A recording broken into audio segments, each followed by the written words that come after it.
Hello and welcome back to my YouTube channel. I've got quite a low-key video for you this week in which I show you the process of drawing this pheasant in the Procreate app, and I'm just going to explain what I was doing as I went along. So I've already got my sketch layer, I've lowered the opacity of that, and I've created a new layer above it where I use the 6B pencil to just go over those lines and refine that sketch a little. Now, this is the point where I might make changes to that sketch, but actually in this instance I kept it pretty much as it was. But going over it in this way does give me a sort of clearer outline to work with when it comes to adding the colour in the next stage.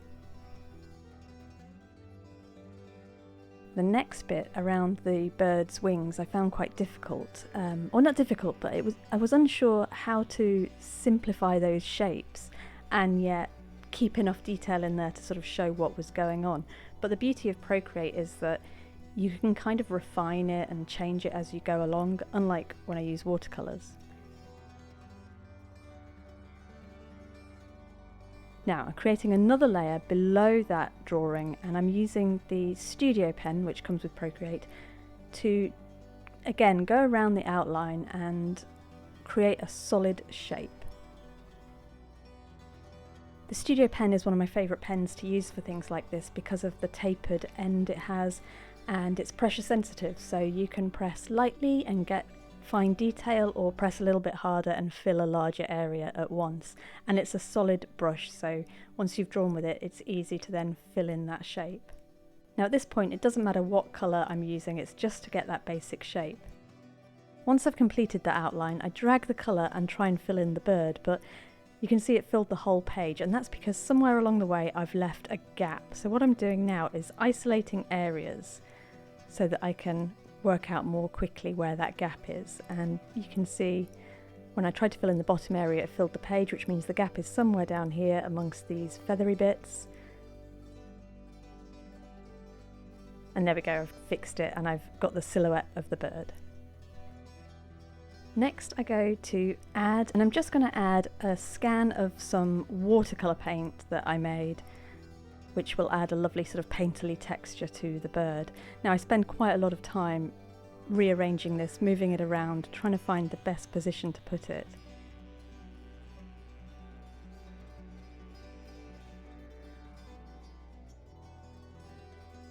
And in the end I end up duplicating it and again moving it around to try and create a bit more interest and to get those sort of painterly marks and watercolour blooms exactly where I want them. There's quite a bit of trial and error goes on here, and sometimes I'll play around with the blending modes to try and get different results.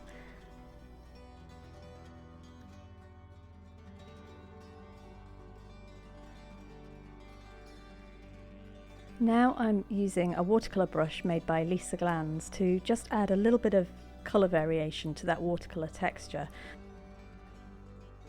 I initially had it on the same layer as that watercolour scan, so I went back and created a new layer above it, selected the reddish brown from my colour swatches, and then added some texture around the bird's neck where it's a little bit darker. And I also set that layer to a clipping mask, so it will clip to that silhouette that we made earlier on and won't extend beyond that. And what I'm doing is using a combination of the brush and the eraser with various watercolour brushes from the same Lisa Glanz brush set to just build up texture here. So I'm adding colours and then I'm using the brush to remove it, just to sort of create interesting shapes, to make it look a little bit more like watercolour. And there's again a little bit of trial and error because sometimes the marks are too big and you have to just quickly tap undo and try again. And then using the eraser to put in that texture.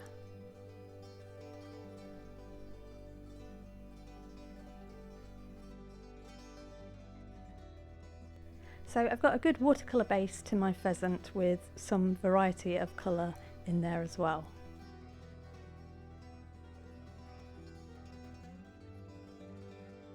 Here I decide to change that first background layer that I started with, the bird silhouette. I changed the colour of it to more of a grey colour, and I'm erasing some of the watercolour textures away on the tail to reveal that grey colour underneath. So again, just adding more variety to the colours that are there.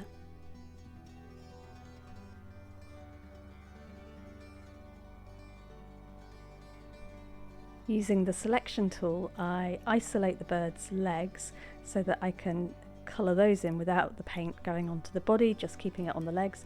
And I use a variety of different grey shades and some different watercolour brushes to create some texture there as well.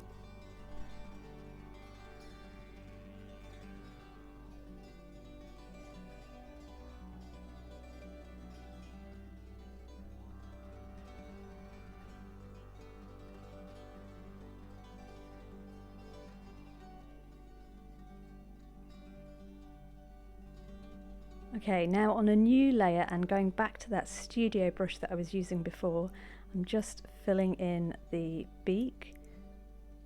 And again, it's set to a clipping mask, so it will only show up on the bird outline shape.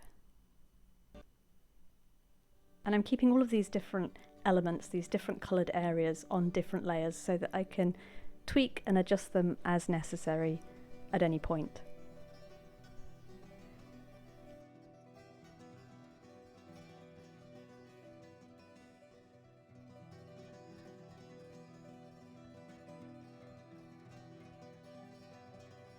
Now for the blue head, obviously again I need a new layer, and I'm using watercolour stamps this time. There are some of those in the Lisa Glanz set, but I'm using some that I made myself.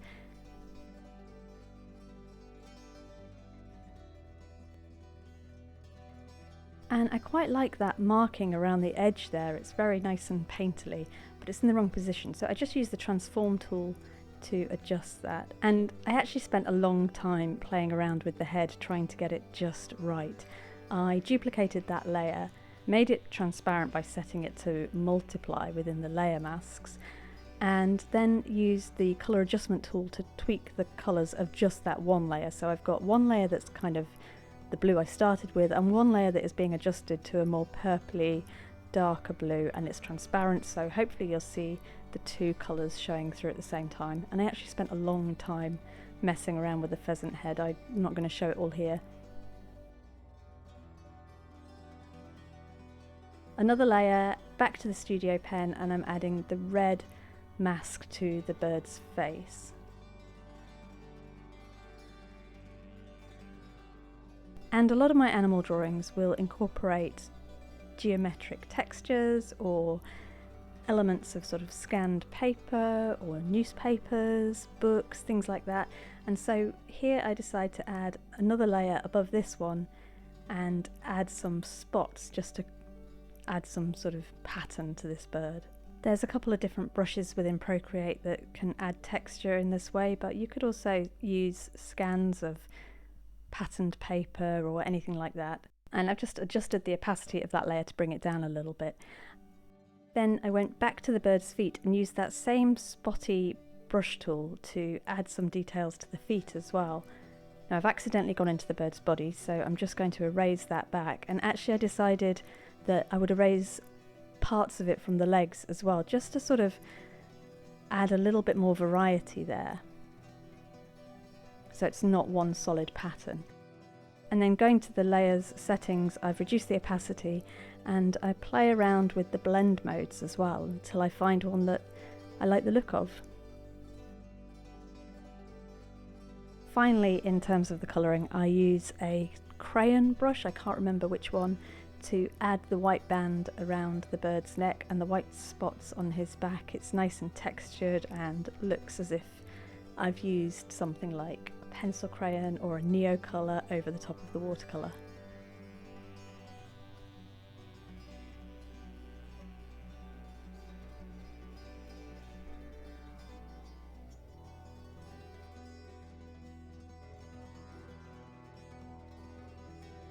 And that's the colouring part basically done. Now they're all in separate layers. I'm just grouping them all together and shrinking that group down just to sort of make the layers panel a little bit neater. And then the long process of adding the line work, and this is obviously again on a new layer above all the colours, and I start with the 6B pencil.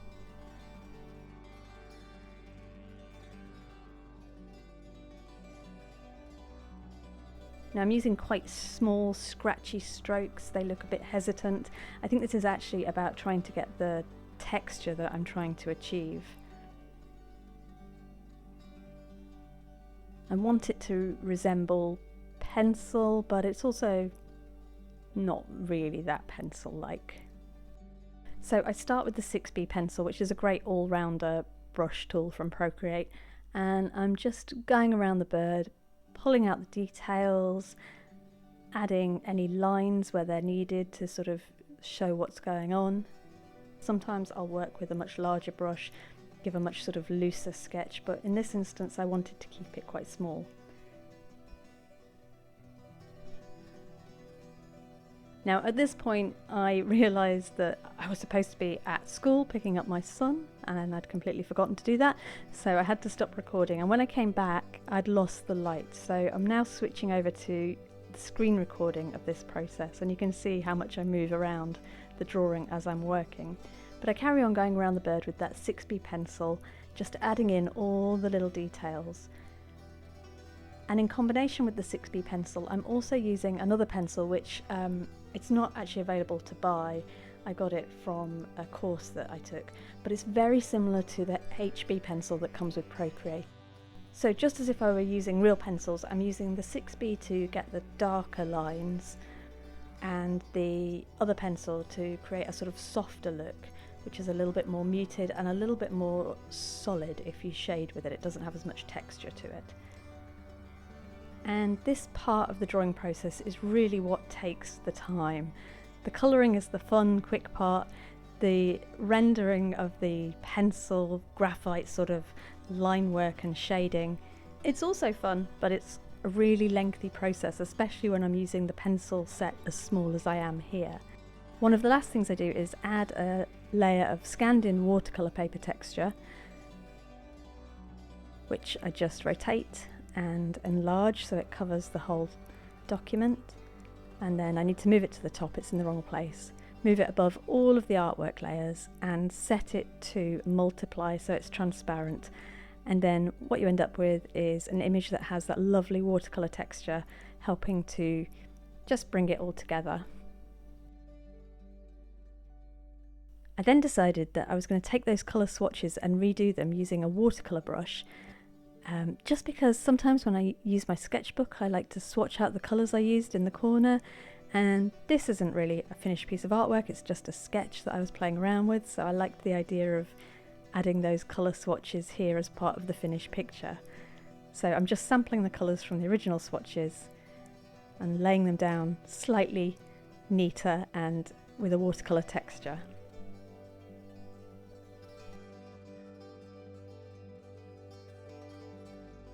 And there we have it, there's the finished pheasant. That was a very quick run through my Procreate drawing process. Thanks for watching, and I'll see you soon.